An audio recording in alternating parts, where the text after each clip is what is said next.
Depuis la fin de l'année 2010, les villes de Pointe-à-Pitre et des Abîmes ont transféré à Cap Excellence la gestion de leurs bibliothèques respectives. Celles de Chemin-Neuf et de Louisy-Mathieu pour Pointe-à-Pitre et Lacroix et Chazot pour la ville des Abîmes. Des outils éclatés sur le territoire communautaire qui répondent à une nécessité de rapprocher l'offre culturelle des populations des villes de Cap Excellence. Aller vers la proximité, permettre l'accès au plus grand nombre à la culture, notamment à tout ce qui est disponible dans les médiathèques ou les bibliothèques, les livres généralement, mais aussi tous ces outils modernes de communication, d'instruction. Et donc, c'est bien ça, c'est la proximité qu'on cherche, tout en gardant aussi les grandes structures qui sont aussi disponibles, réparties équitablement, de façon équilibrée sur le territoire de Cap Excellence, de sorte de permettre que ce soit dans des petites structures de proximité, telles les relais, que ce soit dans les grands équipements plus larges, où l'offre est plus diversifiée, permettre un accès libre, égal accès, équitable accès à la culture. Si chaque ville garde une compétence culture, Cap Excellence contribue à la formation dans le domaine culturel, à l'aménagement culturel du territoire, au développement des outils de la création artistique et des équipements culturels de grande envergure comme le Centre Sonis et le Centre des Arts, mais aussi de proximité. Les 4 bibliothèques du réseau font partie de ces outils qui concourent à rapprocher la culture des administrés et à en offrir un équitable accès à tous. Bien intégrées dans les lieux où elles sont implantées, chacune de ces structures garde ses spécificités. Louisy-Mathieu se trouve à l'intérieur même des bâtiments, avec un public habituel qui côtoie la bibliothèque, qui passe quelquefois à travers la bibliothèque pour regagner son appartement. Nous avons aussi Chemin-Neuf qui est dans une école, dans un milieu très particulier aussi, un milieu que l'on dit difficile, mais qui est une bibliothèque bien fréquentée. Nous sommes ici à la bibliothèque Roger Thompson, qui est dans un secteur choisi, j'ai envie de dire, et bien choisi, parce que nous sommes dans la proximité de pas moins de 5 écoles, 3 lycées. Donc le public que nous allons retrouver ici, c'est un public scolaire, mais également un public universitaire et le tout public, j'ai envie de dire, parce que nous sommes aussi dans une zone habitée. Alors, milieu urbain, semi-urbain, on va dire. Et nous avons aussi cette bibliothèque de Chazot qui est en zone rurale, exclusivement rurale, avec des activités que l'on propose à la population en fonction de cette population, des écoles, une école à proximité, 2 écoles à proximité, et toute une population qui gravite autour. Les structures de Louisy-Mathieu, Chemin-Neuf, Chazot et Lacroix ont été mis en réseau au service des administrés. En tenant compte de leurs spécificités propres, les équipes ont bâti des projets d'animation avec les usagers. On a pris une autre stratégie qui a été plutôt de s'attacher au public associatif. Donc maintenant, la médiathèque Roger Thompson, on dit la médiathèque de Lacroix, mais en fait c'est la médiathèque Roger Thompson, travaille avec le collectif des jeunes de Lacroix et qui donne une image aussi positive de cette jeunesse qui n'est pas qu'une jeunesse délinquante et oisive et qui est aussi une jeunesse engagée. À Chazot, on travaille beaucoup avec le milieu scolaire. Idem pour Chemin-Neuf, qui s'appelle maintenant, depuis le 21 mars, la bibliothèque René Ballet-Tachon, où finalement la bibliothèque est proche d'établissements scolaires. Donc on est beaucoup sur le premier degré pour les 2 bibliothèques. Et la bibliothèque de Chazot va aussi sur du collège et parfois du lycée, plus rarement. Et par exemple, à Chemin-Neuf, la bibliothèque est placée juste au-dessus, enfin c'est l'étage de l'établissement scolaire. Donc les enfants vont très naturellement de la bibliothèque à l'école. Pendant la récréation, ils vont avoir envie d'aller prendre un livre. Et pour accueillir la centaine d'enfants qui fréquentent régulièrement cette bibliothèque de Chemin-Neuf, Monique Géniès, forte de ses 42 ans d'expérience dans le milieu, elle anime les lieux avec passion et tente de leur offrir les meilleures conditions d'épanouissement. Déjà, c'est un quartier qui est très pauvre dans tous les domaines. Alors, quand les enfants viennent ici, ils viennent chercher quelque chose. Et là, moi, maintenant, je suis là pour leur donner ce que je peux leur donner, aussi ce qu'ils attendent de moi. Alors, c'est une bibliothèque pour enfants, spécialement pour les enfants. Les enfants du primaire, parce que la bibliothèque se trouve dans l'enceinte de l'établissement scolaire. Avant, c'était une BCD. Et quand j'ai pris fonction ici, j'ai voulu que ce soit ouvert à tout le monde, que ce soit à tout public. Les enfants ont aussi des crèches de l'extérieur. Nous travaillons avec des crèches aussi, des PMI. Il m'arrive aussi d'aller jusqu'à Abimaro aussi pour faire de l'animation. Ces enfants-là viennent ici aussi. Après 42 ans de service, Monique Géniès prendra sa retraite au mois de juillet prochain, mais sa grande fierté est d'avoir créé un espace bébé lecteur au sein de la bibliothèque de Chemin Neuf. J'ai prospecté dans les quartiers et là maintenant j'ai fait des petites affiches, j'ai fait un lancement d'appel et puis les parents sont venus déjà pour voir. Nous avons eu une petite réunion et à partir de cette réunion-là maintenant j'ai eu beaucoup de parents qui étaient en attente parce qu'il y a des parents qui ont des enfants qui sont en bas âge, qui ne savent quoi faire avec leurs enfants. Et la bibliothèque est appropriée pour eux. J'ai instauré un coin avec tout ce qui est nécessaire, coin de linge, de changement, des livres, des jeux, tout pour les enfants. Et quand ils viennent avec leurs parents, déjà je prépare en amont les animations, bébé lecteur, et puis après nous commençons, quoi. Disons que c'est plutôt l'éveil pour les bébés lecteurs. Monique apprend aux parents comment faire cet éveil à la lecture et susciter l'intérêt de leur enfant pour le livre.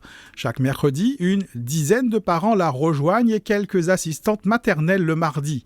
Outre cette activité en direction des bébés, le réseau des bibliothèques de Cap Excellence propose une large palette d'animations et de rendez-vous ouverts aux petits mais aussi aux grands.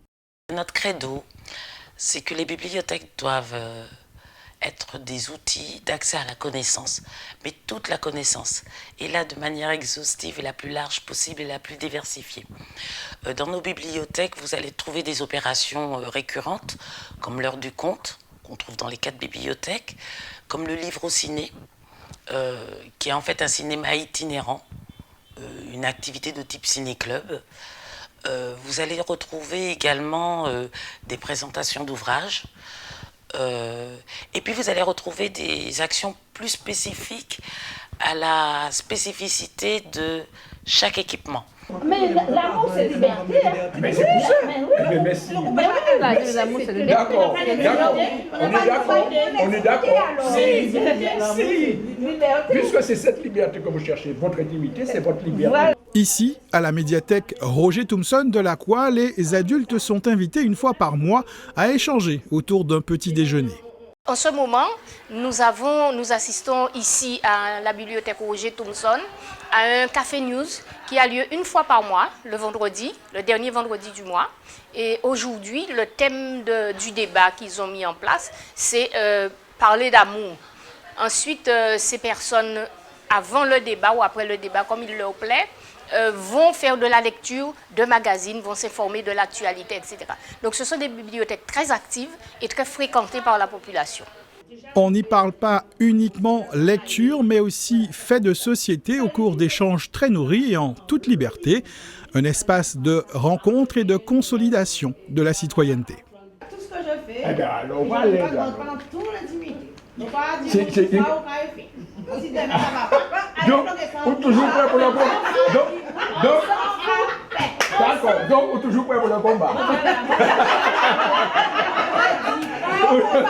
En 2016, Cap Excellence a développé une initiative innovante qui a mobilisé l'ensemble des bibliothèques de son réseau, ainsi que la médiathèque Paul Mado de Bémao, un projet de création d'un magazine jeune public autour du conte, projet qui a nécessité la réalisation de 3 ateliers avec les élèves du territoire et leurs parents. Nous procédons à l'éponymie de chaque bâtiment qui va porter le nom ou qui porte le nom d'une personnalité guadeloupéenne méritante et qui a un rapport avec l'écriture ou le livre ou la culture ou la connaissance. Donc nous avons monté un atelier qui s'appelait Les Petits Reporters et les enfants de près d'une quinzaine d'écoles, ce qui doit représenter une masse d'environ 250 élèves, ont fait des recherches documentaires pour savoir qui était Madame Renée Ballet-Tachon, qui était Monsieur Germain Cessé, qui est Monsieur Roger Thompson, qui est Madame Archimède Tomiris. Et ils ont vraiment fait un travail d'enquête, je dirais presque de détective, mais également presque journalistique, pour découvrir qui sont ces personnalités à qui on va donner le nom des bibliothèques. Ça, c'était le premier atelier. Les parents ont prêté leur concours à ce projet, c'était vraiment extraordinaire. Les enseignants ont fait une énorme action pour pouvoir emmener les enfants vers l'envie de vouloir découvrir ces personnalités. Ils ont joué le jeu. Nous avons monté un autre atelier qui s'appelait Écrivain en herbe et qui a permis aux enfants, avec l'aide d'une conteuse, de créer un conte de toutes pièces qu'ils ont inventé ex nihilo sur des problématiques qui leur ressemblent. Et enfin, un dernier atelier qui est un atelier d'illustration et qui est venu illustrer ce conte.